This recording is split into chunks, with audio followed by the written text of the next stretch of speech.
ఏరుగాడు మొత్తం సరే ఆడుకున్నట్ట లేకపోతే ఇంతవరకు కూడా ప్రభువుని స్తుతించుట మనకి ఆయన చిత్తం. ఆయన చిత్తంలో ఏమి లేనిదే మనం ఏమి కూడా చేయలేం. కనుక ఈరోజు కొన్ని విషయాలు మీతో చెప్పాలని ఆశపడుతున్నా. అమ్మా, వాయిస్ క్లియర్ గా ఉందా? ఆ, ఉంది వినపడుతుంది. కదా. ఆ, వస్తుందండి. సరే మరి.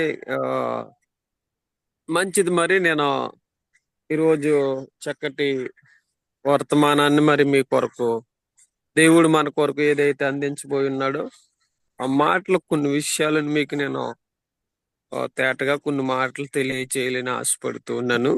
మరి ఇందాక చదవబడిన కీర్తన భాగంలో నుండి కొన్ని మాటలు మనం జ్ఞాపకం చేసుకుందాం. ఈ రోజున మనం చదవబడిన ఆ కీర్తన భాగంలో నుండి కొన్ని మాటలు, మొదటి మాట మనం జ్ఞాపకం చేసుకుందాం.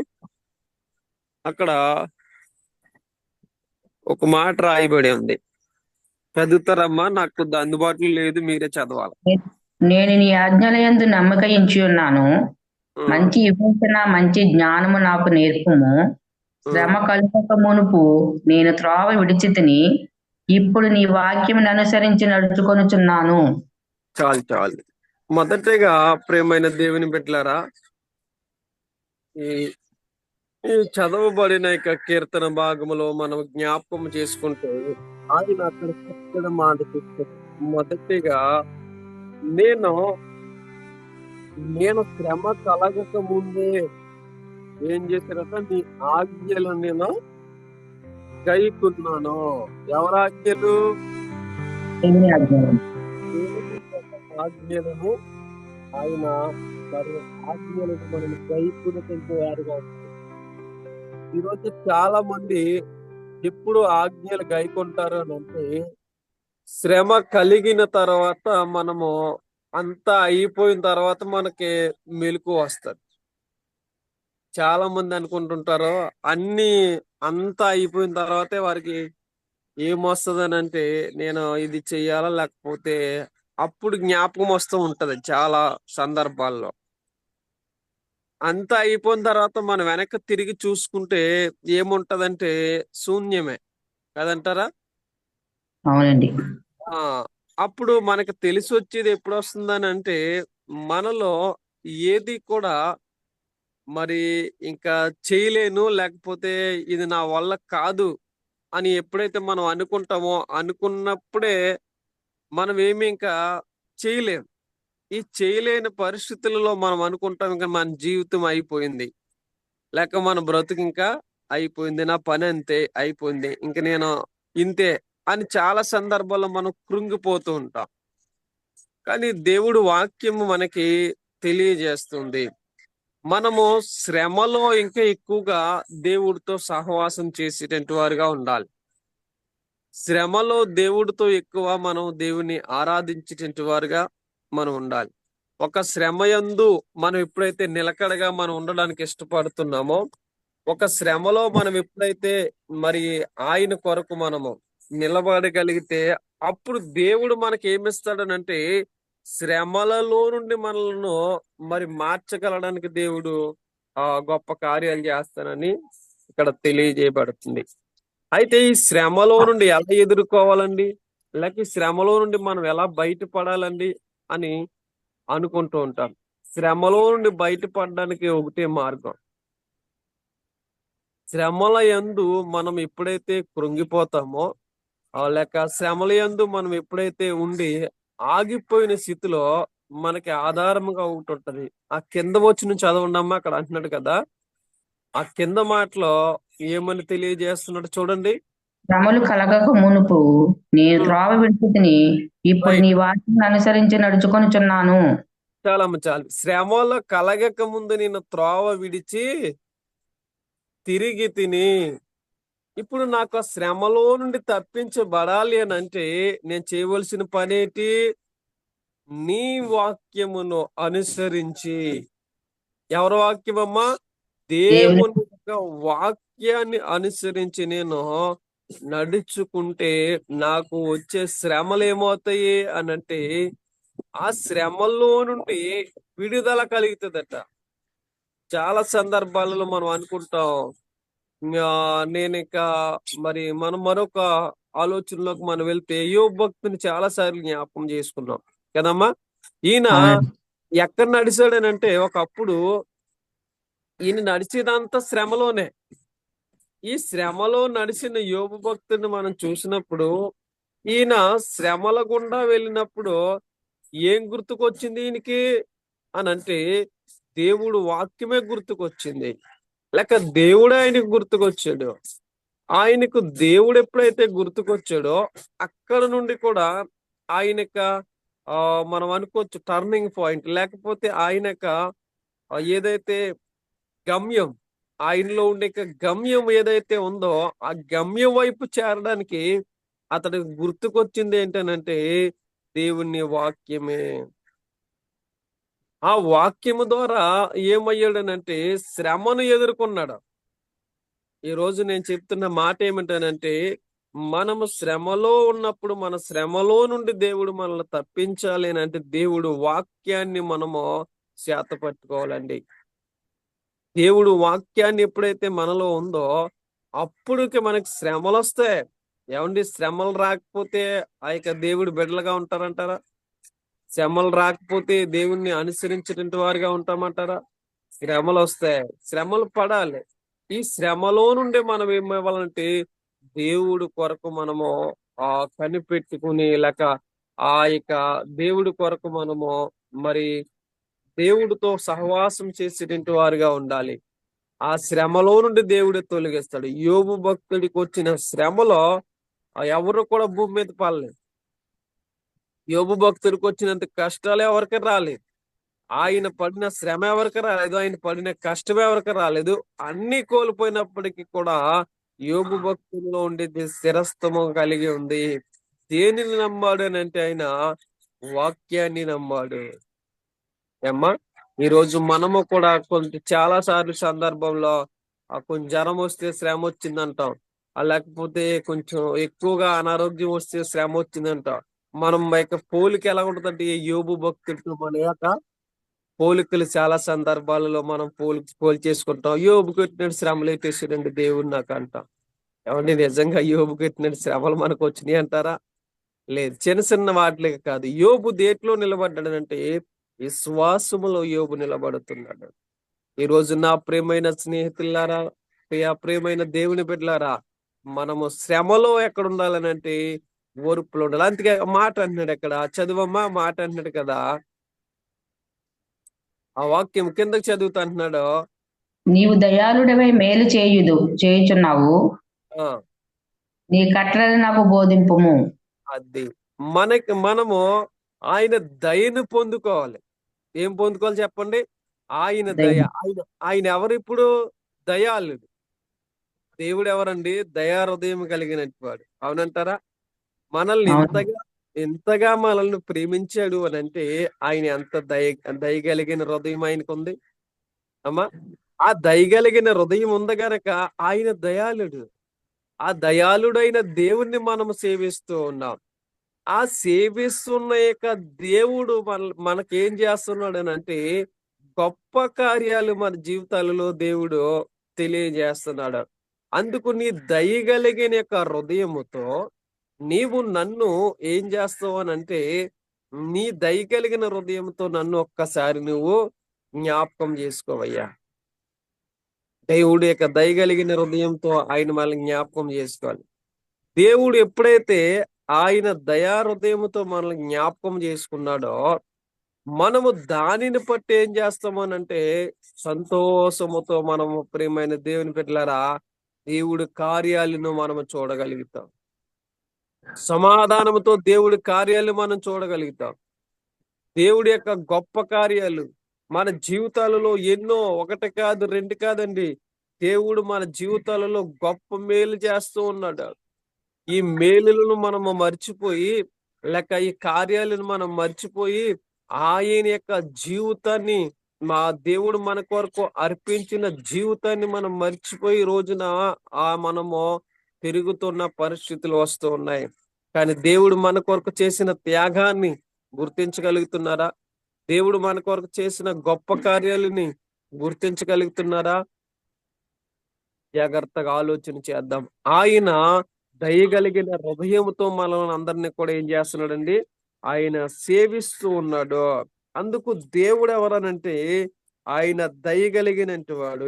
ఆయన దయలోనే మనం బ్రతుకుచున్నాం. దినదినము కూడా మన బ్రతుకు ఎలా ఉందనంటే దేవుడు దయలోనే. చాలా మంది అంటారు దేవుడు నాకేం చేశాడండి? దేవుడు నీకేం చేయాల? సర్వాన్ని దేవుడు మన కొరకు అర్పించాడు. ఏమండి? దేవుడు సర్వాన్ని మన కొరకు అర్పించాడు. అందుకు మనం ఏమవుతున్నాం అంటే బ్రతుకుచున్నాము. ఎలా బ్రతుకుతున్నారు బ్రదర్ మీరు అనొచ్చు. ఒకవేళ దేవుడు దయ మనకు లేకపోతే ఒక వచనం చూస్తారా? చూడండి, కీర్తన గ్రంథంలో ఒక మాట ఉంటది. ఆ కీర్తన గ్రంథము 89వ అధ్యాయము 89వ అధ్యాయము 48వ వచనం అనుకుంటా. ఒకసారి అక్కడ ఒక మాట రాయబడి ఉంది. చూడమ్మా, 89, 40 లేదండి. 48 అమ్మా. కీర్తన 48. కీర్తన గ్రంథంలో 89 సారీ కీర్తనల గ్రంథం 89 40 ఉంటదమ్మా, ఎందుకు ఉండదు? 40. అతని కంచెలన్నీయు నీవు చెదరగొట్టి ఉన్నావు, అతని కోటలు పాడు చేసి ఉన్నావు. ఎంతమ్మా? ఎంత? 89వ కీర్తన అవునండి, 40. 48 చదవండి. 48 అండి. 89వ చూడక కీర్తన మరణమును చూడక బ్రతుకువాడెవడు? పాతాళమే వశము కాకుండా తను తప్పించుకొనగలిగిన వాడెవడు? అది శ్రమలో ప్రేమైన దేవుని బిడ్డలారా, చాలా మంది మరణమును కూడా చూడకుండా ఉండేటువంటి వారు ఎవడున్నాడు అసలు అండి? ఈ లోకంలో మరణమును చూడకున్నట్టు వారు ఎవరైనా ఉన్నారంటారా అండి? శ్రమ అంటే ఒకవేళ మరణమే ఇక శ్రమ అన్నప్పటికి కూడా ఈ భూమి మీద ఎవరు కూడా శాశ్వతముగా బ్రతికేటువంటి వారు ఎవరు లేరు. ఎవరైనా ఉన్నారంటారా? ఎవరో బ్రతకరు. ఎందుకనంటే మరణము అందరికీ సమీపింపజేస్తుంది. మరణమును మనము జయించాలి. మరణమును జయించాలంటే ఏం చేయాలి అని అంటే, ప్రేమైన దేవుని బిడ్డలారా, ఆ మరణమును మనలో నుండి తప్పించగలిగిన దేవుడు, లేక మరణము అంచుల వరకు మనం వెళ్ళినా గాని ఆ మరణము నుండి మనల్ని విడిపించగలిగిన దేవుని దగ్గరికి మనం వస్తూ ఉన్నాం. అయితే ఆయన మరణమును చూడక ఇక బ్రతికే నరుడు ఎవరున్నారు అసలు? ఈ భూమి మీద ఎవరో లేరు. అందరూ కూడా మరణమును చూడవలసినట్టు వారమే. అయితే మనము చాలా సందర్భాలలో అనుకుంటాం, దేవుడు నా యొద్ద నుండి శ్రమ తొలగిస్తే బాగుండు, లేక దేవుడు నా యొద్ద నుండి ఈ యొక్క అపాయము నుండి దేవుడు మనల్ని విడిపిస్తే బాగుండు. యేసుక్రీస్తు ప్రభు వారి సందర్భంలో ప్రార్థన చేస్తుంటారు సిలువ పైన, తండ్రి నా యొద్ద నుండి గిన్నె తొలగించుము. తొలగించుము. ఎందుకనంటే దేవుడి చిత్తము లేనిదే మనం ఏమి చేయలేమండి. మరలా అంటూ అంటాడు ఆయన, నీ చిత్తం అయితే. అంటే ఇప్పుడు మనం ఏ పని చేసినా సరే దేవుని చిత్తమై ఉండాలి. ఆయన మన యొక్క శ్రమలో నుండి దేవుడు మనల్ని విడుదల చేయాలంటే ఆయన చిత్తమై ఉండాలి. ఆయన చిత్తము లేనిదే మనకు శ్రమలు రావు అమ్మా. ఆయన చిత్తము లేనిదే మనకి అపాయం రాదు. దేవుడు చిత్తము లేనిదే మనకి ఏ కార్యములు జరగదు. చాలా సందర్భంలో కొన్నిసార్లు మనకి ఇష్టానుసారముగా ప్రయాణం చేస్తూ ఉంటాం. అదేం చేస్తామంటే దేవుడి మీద పెడుతూ ఉంటాం. ఏమండి, మనకి ఆ తెలియని ప్రయాణం మనం చేసుకుంటూ పోయి మనం ఏం చేస్తామనంటే దేవుడి మీద చాలా సందర్భాల్లో మనము మరి ఆయన వైపు మనం ఆ యొక్క దానిని నెట్టేసినట్టు వారుగా మనం ఉంటాం. కానీ ఇక్కడ గమనించాలి, ప్రియమైన దేవుని బిడ్డలారా, ఎప్పుడైతే మనకు శ్రమ కలిగిందో అప్పుడే దానికి ఆ యొక్క బాధ లేక దాని యొక్క నొప్పి మనకు అప్పుడు తగిలుతుందట. అంతవరకు కూడా దేవుడి యొక్క ఆ శక్తిని గ్రహించలేం, లేక దేవుడి యొక్క మహిమని గ్రహించలేం, లేక దేవుడు మన కొరకు చేసిన అద్భుతమైన కార్యాలు కూడా మనం గ్రహించలేం. ఎప్పుడు మనకి ఆ యొక్క తెలిసి వస్తుందనంటే దేవుడు ఎప్పుడైతే మనలో ఉండి, లేక దేవుడు ఎప్పుడైతే ఆ కార్యాలను శ్రమలో ఉండి మనం ఉన్నప్పుడు మనకు అప్పుడు తెలిసి వస్తుంది ఆ యొక్క దేవుడు మన జీవితాల్లో చేస్తున్న కార్యాలే. మరొక భక్తులు మనం జ్ఞాపకం చేసుకుంటే మరి ఇక శద్రక్ మేషక్ అబేద్నెగోలు కూడా వారు శ్రమలోకి వెళ్ళారు, అగ్నిగుండంలోకి వెళ్ళారు. వెళ్ళినప్పటికి కూడా భయం లేదు వాళ్ళకి. చక్కని మాట చెప్తారు ఏమనంటే, నేను ఒకవేళ మా దేవుడు రక్షింస్తే ఓకే, ఒకవేళ రక్షించకపోయినా పర్లేదు, ఎందుకంటే ఆయన కొరకు మేము శ్రమ పడ్డానికి సిద్ధంగా ఉన్నాం. ఆయన కొరకు మేము ఇగో అగ్నిగుండంలో వేసినా గాని మేము ఏమాత్రం భయపడం. ఎందుకంటే మా దేవుడు ఒకవేళ మమ్మల్ని రక్షించినా పర్లేదు, రక్షించకపోయినా పర్లేదు, అంటే మేము ఈ శ్రమలో ఉండడానికి మేము ఇష్టపడుతున్నాం. నీవు దేవుడి కొరకు శ్రమ పడితే దేవుడు విడిచిపెడతాడండి.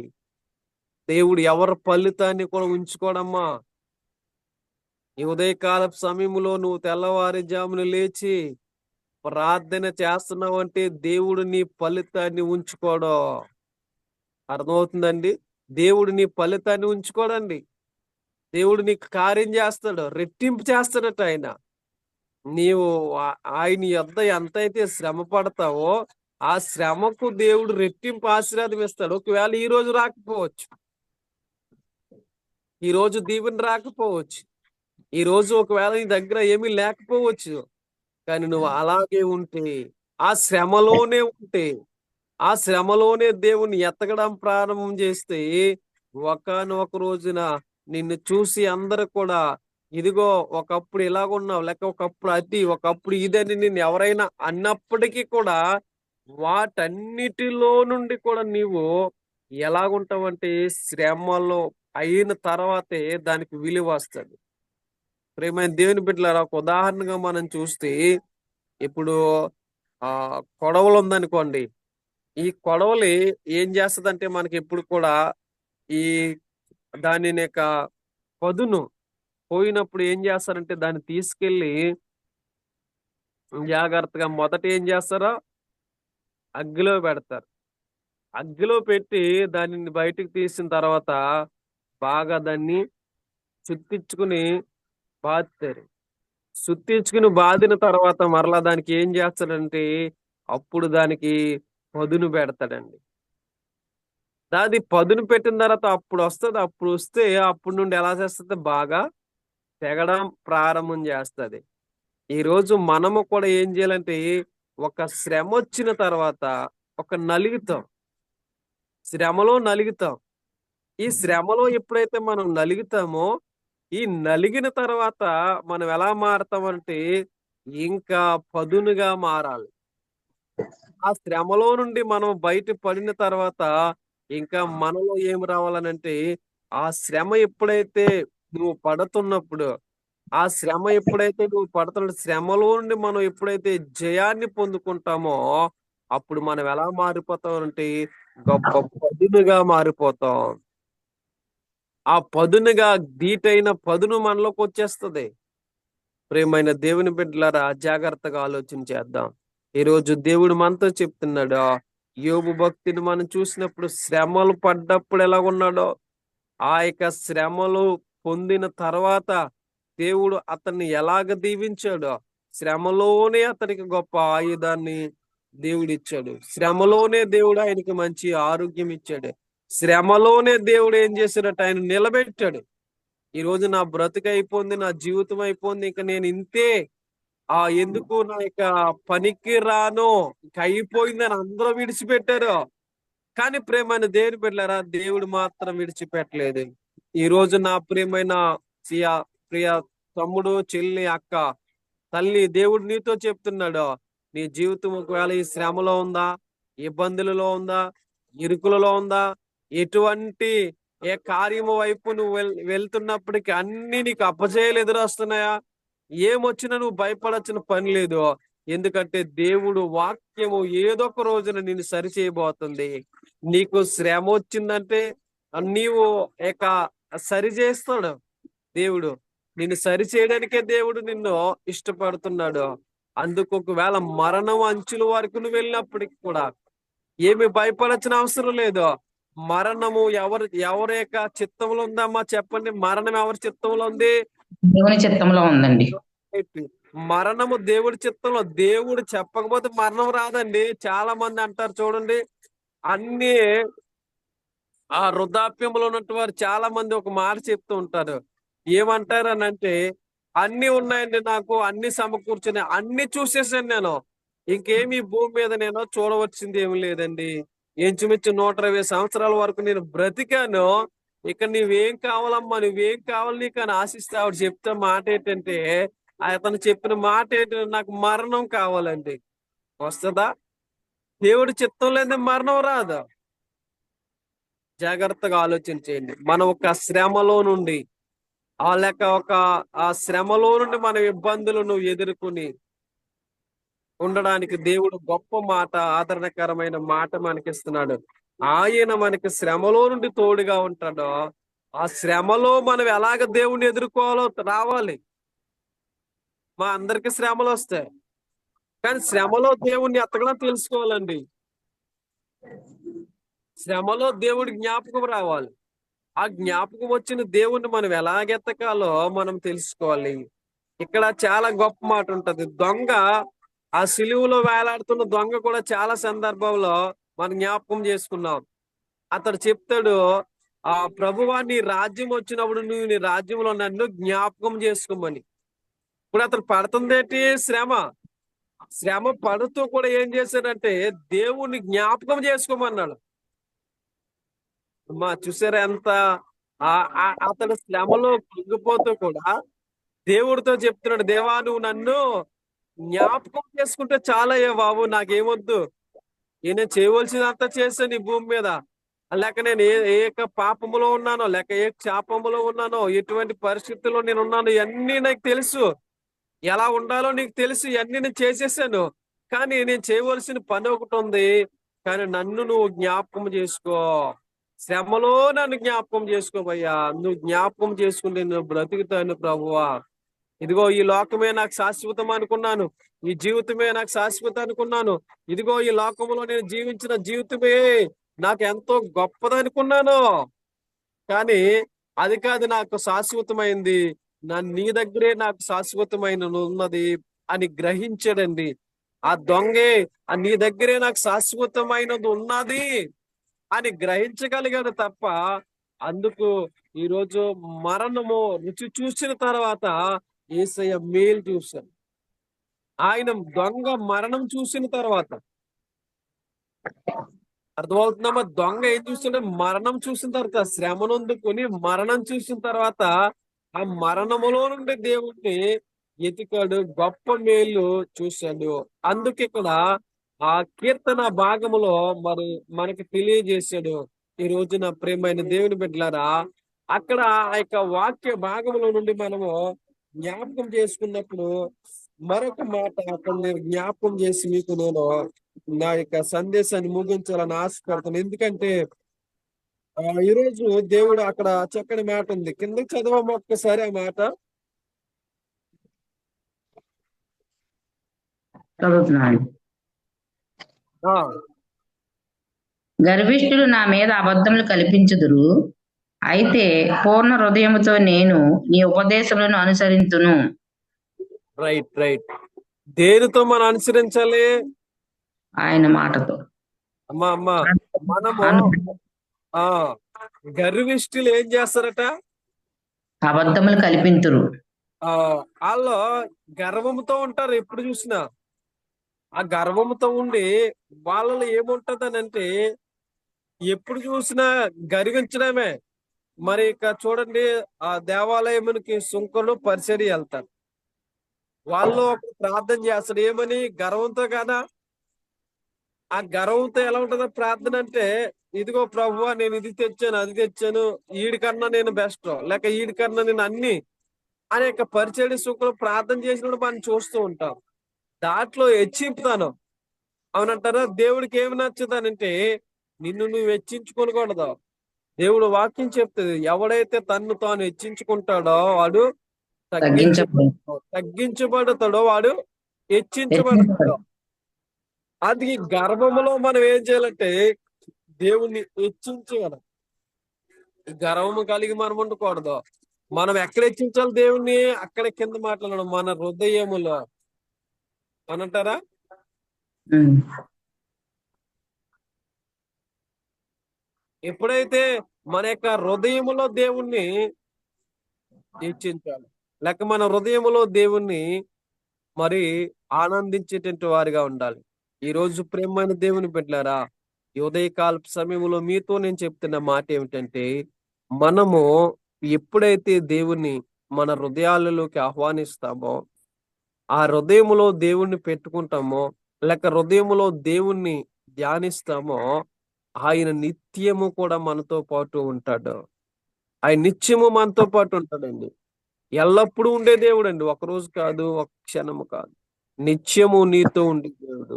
కనుక ఈ ఉదయకాల సమయంలో దేవుడు వాక్యాన్ని మనం ధ్యానించుకుంటే, ఆయన మన హృదయంలోకొస్తే దేవుడు ఎన్నో గొప్ప కార్యాలు, మేలులు మన జీవితంలో చేస్తాడు.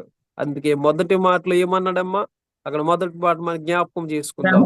శ్రమ కలగక మునిపే నేను త్రోవ విడిచితిని. ఆ! శ్రమ కలగక ముందే మనం త్రోవ వీడకూడదు. ఏవండీ శ్రమలొస్తాయి. ఇబ్బందులొస్తాయి, ఇరుకులొస్తాయి. వాటన్నిటి నుండి కూడా మనం ఎదుర్కొన్నప్పుడు దేవుడు గొప్ప మేలులిస్తాడు. యోబుకు కలిగిన శ్రమల్లో దేవుడు విజయాన్నిచ్చాడు. తర్వాత యోబు శ్రమొచ్చిందని చెప్పి దేవుని విడిచిపెట్టలేదు. ఉన్నతమైన స్థితిలోకి వచ్చాడు. షద్రక్, మేషక్, అబేద్నెగోలు కూడా ఆ యొక్క శ్రమలో నుండి విజయాన్ని పొందారు. వారికి గొప్ప మేలు దయచేసాడు. దానియేలుని మనం చూసుకుంటే సింహపు బోనులో దానియేలుని వేసినప్పుడు ఒక శ్రమ, ఆ శ్రమలో సింహపు బోన్లో వేసినప్పటికీ కూడా దానియేలు నిలబడ్డాడు కాబట్టి దానియేలుకి దేవుడు విజయాన్ని కలిగజేశాడు. ఇలా ముగ్గురు జీవితాలు గనక మనం పరిశీలన చేసి జ్ఞాపకం చేసుకుంటే, ఒక శ్రమలో ఉన్నప్పుడు మనం ఇంకా సువర్ణగా మార్చబడాలి. ఒక శ్రమలో ఉన్నప్పుడు మనం ఇంకా ఆ దేవుడి కొరకు పని చేసేటువంటి వారుగా, లేక దేవుడి కొరకు రోషం కలిగి నిలబడేటువంటి వారిగా మనం ఉండాలి. మన హృదయాలలో అట్టి మాటల దేవుడు మనందరికి కూడా నింపి, మీకు మీ కుటుంబాలకి ఒకవేళ ఏ సమస్యలో ఉన్నావా, శ్రమలో ఉన్నావా, ఇబ్బందులలో ఉన్నావా, ఇరుకులలో ఉన్నావా, ఏ ఉన్నప్పటికీ, ఏ పరిస్థితులు ఉన్నప్పుడు కూడా వాటన్నిటి ముందు నీవు నిలబడితే నీ ధైర్యమే నీకు గొప్పగా ఉంచుతుందండి. నీకు ధైర్యమే నిన్ను ఉన్నతమైన స్థితిలోకి తీసుకొస్తుంది. దానియేలు యొక్క ధైర్యం మనం చూసినప్పుడు ఆ సింహపు బోనులో వేస్తాడు. ఏ భయం లేదు ఆయనకి. భయం ఏముంది నాకు? నువ్వు ఎక్కడన్నా వేసుకో, నాకు భయం ఏంటి? నా దేవుడు నా హృదయంలో ఉన్నాడు, నాతో ఉన్నాడు, నాకు భయం ఏమి లేదు అని నిలబడ్డాడు గనక అతడికి రాజు. ఇప్పుడు దానియేలు సింహపు బోనులో ఉన్న దానియేలు హాయిగా సింహాల మధ్యలో పడుకున్నాడు, కానీ వేసిన రాజుకి నిద్ర లేదు. దానియేలుని సింహపు బోనులో వేసిన రాజుకి నిద్ర పట్టలేదండి. ఆ రాజు ఎప్పుడు దానియేలు దగ్గరికి వెళ్తాం? ఆ రాజు ఒక చక్కటి మాట అంటాడు. జీవం కలిగిన దేవుని సేవిస్తున్న దానియేలో, నువ్వు బయటికి రా, నువ్వు బ్రతికున్నావా? రాజుకు తెలుసు. ఎందుకంటే జీవం కలిగిన దేవుణ్ణి సేవిస్తున్న దానియేలుని సింహబోలేసి సింహాలు కూడా ఏం చేయలేవు అని రాజుకు అర్థమైపోయింది. ఒక శ్రమ పెడదామని నేను చూస్తాను కానీ ఏం చేయలేకపోయినా నా వల్ల ఏం కాలేదని రాజే చేతులు తేని పరిస్థితి. ఈ రోజు నేను చెప్తున్న మాట ఏంటంటే, దేవుడు మనకు తోడుగా ఉంటాడు. శ్రమలో ఉన్నప్పుడు మనం ఆయన వాక్యాన్ని ధ్యానిస్తే, శ్రమలో ఉన్నప్పుడు ఆయన వాక్యాన్ని మనం సేవిస్తే, దేవుడే యోబు చుట్టూ కంచి వేసినట్లుగా మన శ్రమల చుట్టూ దేవుడు కంచి వేస్తాడు. నిన్ను నీ కుటుంబాలను దేవుడు కాపాడుతాడు, భద్రపరుస్తాడు. అట్టి కృప దేవుడు మీ అందరికీ అనుగ్రహింప చేయను గాక. ఈ కొద్ది ఆమేన్. మాటలు తన మీడికిల్లో దీవించును గాక. ఆమేన్. ఆమేన్. ఆమేన్. స్తోత్రం, స్తోత్రం, స్తోత్రం. చక్కని వాక్యం చెప్పిన చంటిబాబయ్య గారికి వందనాలండి.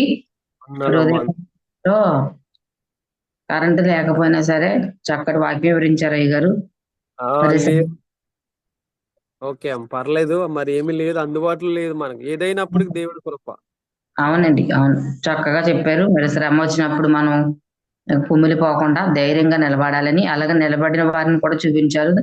మరి యోబుకి శ్రమ వచ్చినప్పుడు దేవుని వైపే తిరిగాడండి. అలాగే మరి షడ్రకు, మేషకు, అబేద్నెగోలకి తట్టుకోలేని శ్రమ వచ్చినప్పుడు కూడా దేవుని వైపే ఉన్నారని, దానియేలు కూడా సింహబోనులో వేసినప్పటికీ భయపడకుండా దేవుడి వైపు, శ్రమ వచ్చిందని కృంగిపోలేదు, దేవుడికి ధైర్యంగా నిలబడ్డాడు. అలాగే అట్టివారిగా మనం కూడా ఉండాలని ఈ రోజు మరి చక్కటి వాక్యం వివరించిన చంటిబాబు గారికి వందనాలండి. వాక్య వందనాలమ్మా. నిమిత్తం ప్రార్థన చేసుకుందాం. మన మధ్యన ఉన్న సత్యనారాయణ గారు, సత్యనారాయణ గారు,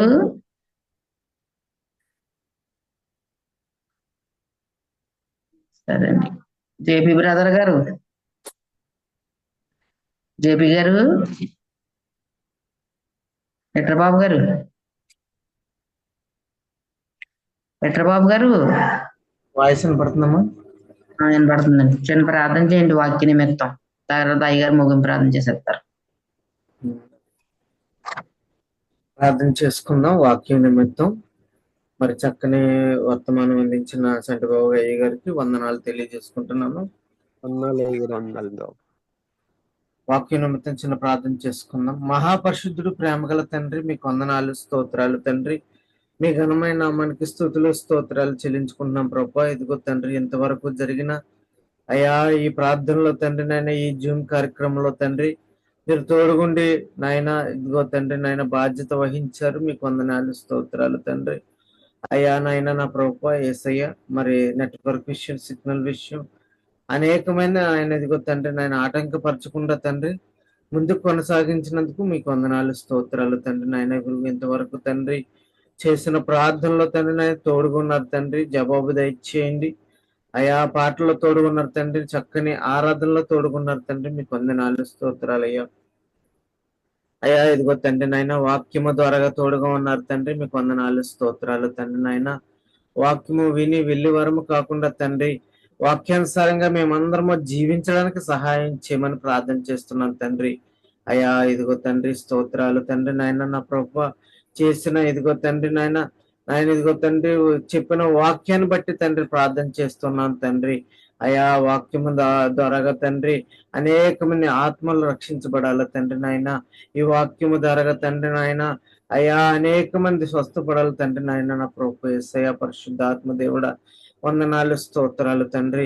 ఇదిగో ప్రభు నాయన యోబు గారు నాయన, ఇదిగో ఎంత కష్టం వచ్చినప్పటికీ తండ్రి నాయన కృంగిపోకుండా తండ్రి నాయన అయ్యా ఇదిగో తండ్రి మీ వైపే తిరిగి నాయన, మీ తట్టు వైపే తిరిగి తండ్రి నాయన నా ప్రభువా అయ్యా ఎన్నో శ్రమలు పడినప్పటికీ తండ్రి మీరున్నారని గుర్తించి తండ్రి నాయన అయ్యా మీరున్నారు నాయన నా ప్రభువా అని నాయన శ్రమలు వచ్చినప్పటికీ తండ్రి ఈర్ష్య కలక్క తండ్రి నాయన అయ్యా స్తుతిస్తూనే ఉన్నారు తండ్రి. అయ్యా అలాంటి జీవితాలు తండ్రి నాయన మాలో ఉండడానికి సహాయం చేయండి. అయ్యా నాయన నా ప్రభువా యేసయ్య, శ్రమలు వచ్చినప్పుడు తండ్రి నాయన స్వార్థము రాకుండా తండ్రి నాయన, శ్రమ ఇబ్బందులు వచ్చినప్పుడు తండ్రి నాయన అయ్యా నేను దేవుని స్తుతిస్తున్నానే అయ్యా నా వల్ల నాయన ఇదిగో తండ్రి నిన్ను స్తుతించినప్పటికీ తండ్రి నాయన అయ్యా బలహీనలు కాబట్టి తండ్రి నాయన అయ్యా ఈర్ష్యపడుతూ ఉంటాం తండ్రి. అయ్యా నాయన చిరాకు పడుతూ ఉంటాం తండ్రి. ఆయన అటు రీతిగా కాకుండా తండ్రి అయా శ్రమలు వచ్చినప్పటికీ తండ్రి నాయన మీ వైపే తిరిగి అయా మీరు సమస్యలు తీర్చే దేవుడు తండ్రి, కష్టాలు తీర్చే దేవుడు తండ్రి, అయా స్వస్థపరిచే దేవుడు తండ్రి నాయన అయా మమ్మల్ని అందరినీ తండ్రి కాపాడే దేవుడు తండ్రి అని అయా ఇదిగో తండ్రి శ్రమలు వచ్చినప్పుడు తండ్రి నాయన అవివేకము లేకుండా తండ్రి వివేకముతో విశ్వాసముతో అయా నిస్వార్థముతో తండ్రి నాయన ప్రభు నాయన మిమ్మల్ని స్తుతించడానికి కనపరచడానికి మాకు అయా నాయన మాలో మనసులో దయచేయమని ప్రార్థన చేస్తున్నాం. అయా నరులం గనక తండ్రి అయా ఏ స్వార్థముతో అయితే నాయన మేము పడిపోయి ఉన్నామో తండ్రి అయా ఈ వాక్యము ద్వారా తండ్రి మేము జ్ఞానము తెలుసుకున్నాం తండ్రి.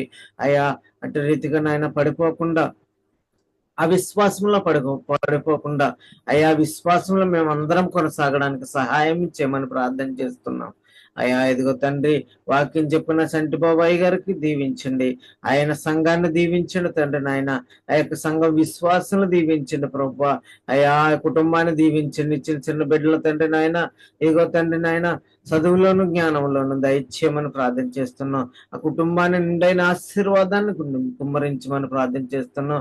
అయా అయ్యగారు తండ్రి నాయన ఎక్కడైతే పరిచయం చేస్తున్నారో, ఎక్కడైతే నాయన వాడబడతారు తండ్రి నాయన అక్కడ ఘన విజయాన్ని దయచేయమని ప్రార్థన చేస్తున్నాను తండ్రి. ఆ యొక్క బిడ్డ తండ్రి నాయన ఎక్కడికి వెళ్ళినా తండ్రి నాయన ఇది ఆశలు తండ్రి నాయన బలముగా తండ్రి నాయన అయా పరిశుద్ధాత్మతో తండ్రి నాయన వాడబడ్డానికి సహాయం చేయండి, కృప చూపించండి. అయా నీ దాసులు ఎక్కడ పరిచయకి వెళ్ళినా తండ్రి, ఎక్కడ మీటింగ్కి వెళ్ళినా తండ్రి నాయన మీ కాపుదలతో తండ్రి నాయన నీ దాసుల్ని బలమైన వీలుగా వాడుకోమని ప్రార్థన చేస్తున్నాను తండ్రి. మీకు వందనాలు, స్తోత్రాలు తండ్రి. అయ్యా ఇదిగో తండ్రి జూమ్ లోకి వచ్చిన ప్రతి ఒక్క బిడ్డని పేరు పేరున దీవించండి, ఆశీర్వదించండి తండ్రి, కృప చూపించండి ప్రభు. అయ్యా ఇదిగో తండ్రి జూమ్ లో ఉంటే ప్రతి ఒక్క బిడ్డని తండ్రి నాయన అయా దీవించి ఆశీర్వదించి నడిపించమని అయా ప్రతి ఒక్క బిడ్డని ఎవరైతే సమస్యలు ఉన్నాయో, ఎవరికైతే ఇబ్బందులు ఉన్నాయో ప్రతి సమస్య నుంచి తీర్చివేయమని ఇబ్బందుల నుంచి తొలగించమని ప్రార్థన చేస్తూ ఈ చిన్న ప్రార్థన మీ పాదాల చెంత చేర్చుకోమని యేసు పరిశుద్ధ నామములో అడిగి వేడుకుంటున్నాం తండ్రి. ఆమేన్. ఆమేన్. ఆమేన్. స్తోత్రం. ప్రార్థన చేసినట్టు బాబు గారు వందనాలండి. ముగింపు ప్రార్థన చేసుకుందాం. ప్రార్థన అవసరం ఏమైనా ఉంటే చెప్పండి అమ్మా. వరలక్ష్మి గారికి విపరీతమైన దగ్గు వస్తుందండి. 2 నెలల నుంచి దగ్గు తగ్గట్లేదు. వరలక్ష్మి గారికి విపరీతమైన దగ్గు వస్తుంది. చెప్పండి అమ్మా వరలక్ష్మి గారు. అదేంటి బాగా దగ్గు వస్తుందండి. అయితే అమ్మా. ముఖం నీకు వందనాలు, నీకు లెక్కలేని సూత్రాలు తెలియజేస్తున్నాం. ఈ దినము ప్రభువా ఇదిగో నీ బిడ్డలందరి కొరకు ప్రత్యేకముగా ప్రార్థన చేస్తున్నాం. ఎవరైతే జూమ్ కాల్లో పాల్గొని ఉదయకాలపు సమయంలో దేవా ఇదిగో బలహీనముగా ఉన్నట్టు వారి కొరకు ప్రార్థన చేస్తున్నాం. మా సహోదరి ప్రభువా ఎంతో బలహీనముగా ఉంది, ఒక్కసారి దర్శించండి నైనా. వారు వేసుకున్న మెడిసిన్ ద్వారాను నీ కృప ద్వారా బిడ్డను ప్రభువా చక్కటి ఆరోగ్యం దయచు. ఎందరైతే ప్రభువా ఈ వీడియోలో పాల్గొన్నారో, ఈ వాక్యాన్ని వింటున్నారో బిడ్డలందరినీ మీరు దీవించండి తండ్రి. ఎవరికైతే బలహీనత ఉందో ఆ బలహీనతలో నుండి ప్రభువా తండ్రి బలాన్ని మీరు దయచేయగలిగిన దేవుడు. నీ కృప కాపుదల బిడ్డలందరికీ అనుగ్రహించి శ్రమలో నుండి ప్రభువా ఓచుకున్నట్టు వాడు తండ్రి గొప్ప ఆయుధముగా మార్చబడి కృపనిమ్మని సహాయం ఇచ్చేయమని ఉదయకాల సమయంలో పాల్గొన్న బిడ్డలందరినీ దీవించండి. జూమ్ లో ప్రభు అందరైతే పాల్గొన్నారు వారిని వారి కుటుంబాలని మీరు దీవించి తండ్రి లైవ్ లో చూస్తున్న వారిని కూడా జ్ఞాపకం చేసుకుని నీ కృప కాపుదల అందరిపైన అనుగ్రహించమని యేసు పేరట మీకు బ్రతమాలు అడుగుచున్నాను తండ్రి. ఆమేన్. యేసు రక్తమేచాం, ప్రభు యేసు రక్తమేచాం, యేసునామం సంపూర్ణ పవాదికి కలుగును గాక. ఆమేన్. ఆశీర్వాదం తండ్రి యొక్క ప్రేమయు కుమారు యొక్క అగ్నియు పరిశుద్ధాత్మ సహవాసమును సమాధానం మనకును మన కుటుంబాలకు మన పరిసరికి సదాకాలముతో నడిపించును గాక. ఆమేన్. ఆశీర్వాదంబుల్ మా మీద వర్షింపచేయుమిస్సా, ఆశతో నమ్మియున్నాను నీ సత్యవదతము ఈ మహిమీద కుమ్మరించుమా కమ్మర ప్రేమ వర్షంబు కుమ్మరించు దేవా.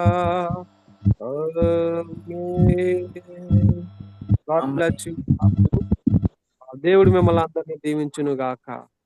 ఆమేన్. ఆమేన్.